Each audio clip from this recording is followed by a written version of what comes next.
Hello viewers, if you are new to the channel, please hit the like and subscribe button and share it with your friends. Also, click on the bell icon so that you get the latest information about the videos that are uploaded. Hello students, welcome back to the new video.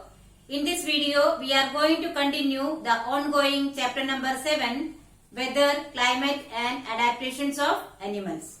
In today's session, we will discuss the factors that affect the weather. So, let us discuss the factors that affect the weather of a place. Students, now you know what is weather. Weather is the atmospheric condition of a place at a given time. Now, what are the factors that affect the weather of a place? See, all changes in the weather are caused by the sun. The primary source of the changes in the weather is sun. Do you know why? Because energy absorbed and reflected by the earth's surface, oceans and atmosphere play an important role in determining the weather of a place. The solar radiations, that is the heat and light given out by the sun, is partly absorbed and partly reflected by the surface of the earth, ocean and even atmosphere. So, the primary source of weather change is the energy of the sun. Now, the weather of a particular place is affected by the factors such as temperature, humidity, precipitation, atmospheric pressure, wind speed, etc. See, all these factors are actually affected by the energy absorbed and reflected by the surface of the earth, oceans and the atmosphere. Okay. Now, these all factors together it is known as elements of weather. So, what are elements of weather? These factors which affect the weather. Now, we will discuss the elements of weather one by one. First one is temperature. Temperature is one of the main elements of weather as it controls other factors such as precipitation, humidity, air pressure, wind speed, etc. So, temperature is the main element of weather. Do you know why? Because temperature affects the other factors also, like precipitation, that is including rainfall, then humidity, wind speed, air pressure, etc. So, which is the most important element of weather? That is temperature. Then what is temperature? Temperature we can define as the measure of the amount of heat contained in the atmosphere. That means temperature is the amount of heat contained in the atmosphere. Generally, as the day progresses after sunrise, temperature increases because sunlight warms the surroundings. What does it mean? In the morning, we don't feel that hot. But after sunrise, as the time progresses, as the time goes, you can see that the temperature increases. What is the reason? Because the sunlight warms the surroundings, the materials, the surrounding absorb the heat and the temperature increases. So, we can say that early in the morning the temperature is low and it rises by noon. The maximum temperature of the day is usually reached during afternoon. What is the reason? Because by afternoon we get the vertical rays of the sun. At that time the surrounding absorbs more heat and reach the maximum temperature. So, we can say that in the morning the temperature is comparatively low and it increases and reach maximum by afternoon. So, the sun rays fall vertically in the afternoon. Afterwards, when the sun descends in the sky, the surroundings slowly begin to cool and the temperature reduces. It means that after afternoon time, the temperature will be maximum, and afterwards slowly the surroundings will start cooling down because the sun rays start falling slantingly again. Therefore, we can say that minimum temperature of the day is usually measured very early in the morning or long after sunset. Now, maximum temperature is usually measured in the noon time, and the minimum temperature of the day is usually measured either early in the morning or long after the sunset. Now, we can understand why do we feel more uncomfortable during afternoon time in the summer season, and it is comparatively comfortable during the morning or evening time. What is the reason? Because the temperature is maximum at afternoon and it is comparatively low in the morning or in the evening. How do we measure the maximum and minimum temperature of a day? Students, you know that temperature is measured using an instrument called a thermometer. But here we have to measure both maximum temperature and minimum temperature. So this we can do using a special instrument. That is, the maximum minimum temperature is measured using a special instrument called a maximum minimum thermometer. In short, it is called as MMT. Now, we will see the diagram of a maximum minimum thermometer. Now, we are going to discuss the second element of the weather, that is humidity. Students, you know that air contains water vapor. But how much water vapor is present in the air, that is known as humidity. So, what is the definition of humidity?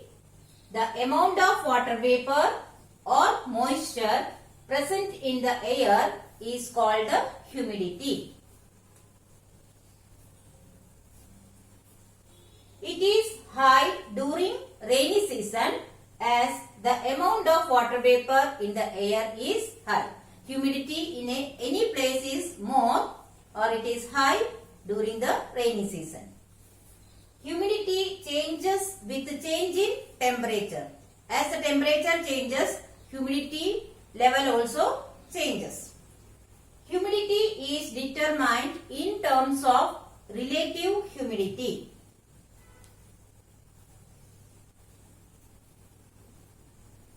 So, what is relative humidity? Relative humidity is the ratio of the amount of water vapor present in the air at a particular temperature to the maximum amount of water vapor that air can hold at that temperature. So, relative humidity is a ratio. Ratio of what? The amount of water vapor present in the air to the maximum amount of water vapor that air can hold at that particular temperature. Okay? Now, how do we measure relative humidity? Relative humidity can be measured using an instrument called a hygrometer. And it is always expressed in percentage. Now, we will see the diagram of a hygrometer.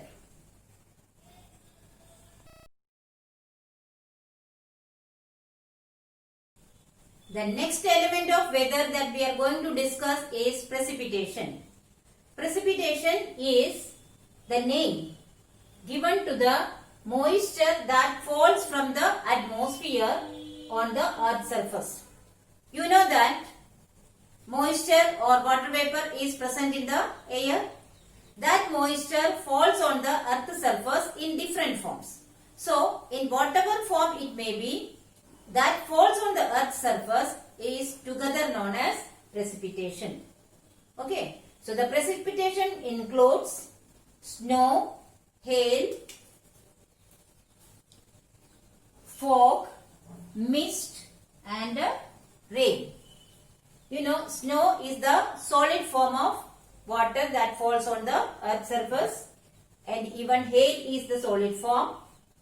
Fog and mist, they are formed when the condensation of the water vapor takes place very near to the earth's surface. So that suspended drops of water makes the visibility less. If it is less than 1000 meters of visibility, we call it as fog, and if it is further, that is more than 1000 meters, we can see, then it is known as mist. And rain, you all are familiar with. Rain is the liquid form of water that falls on the earth's surface. Now, precipitation. When does the precipitation takes place? Precipitation happens when there is high humidity and suddenly the temperature drop take place.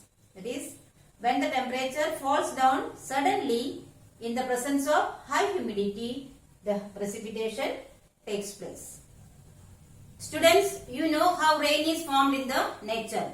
Yes, it is by the water cycle. So, clouds are formed by the condensation of water vapor present in the air, and when the cloud droplets grow larger and finally fall to the ground in the form of rain. So, how is rain formed? When the water droplets in the cloud become heavy enough, they fall down as rain. Now, how is the rainfall measured? The rainfall is measured using an instrument called the rain gauge. So, rain gauge is the instrument used to measure the rainfall.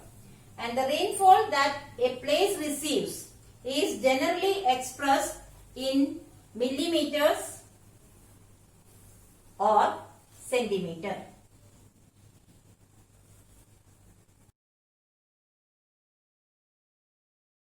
The next element of weather is atmospheric pressure or air pressure. Air pressure is the weight of air resting on the earth's surface. That means the air that is present on the earth's surface exerts certain pressure or weight, that is known as air pressure or atmospheric pressure. And this atmospheric pressure is measured using a special instrument called a barometer. Now, we will see the diagram of a barometer.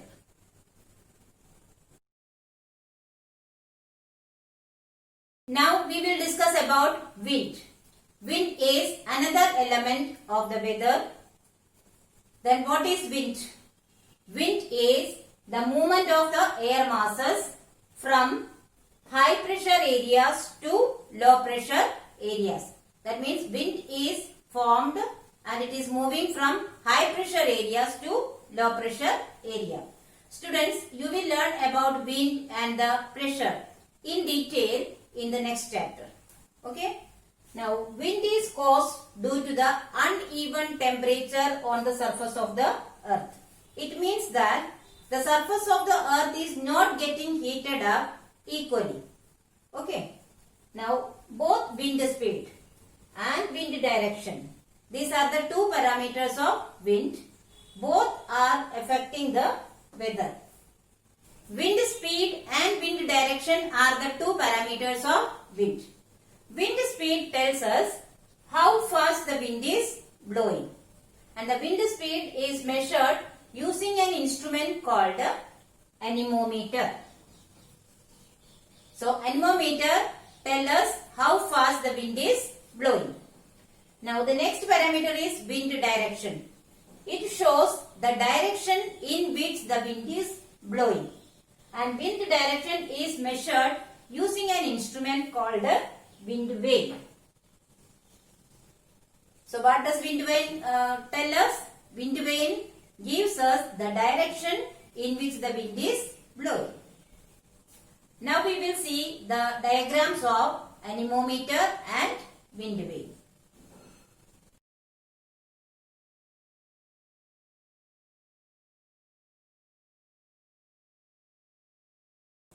So students, I hope you have understood the topics very well.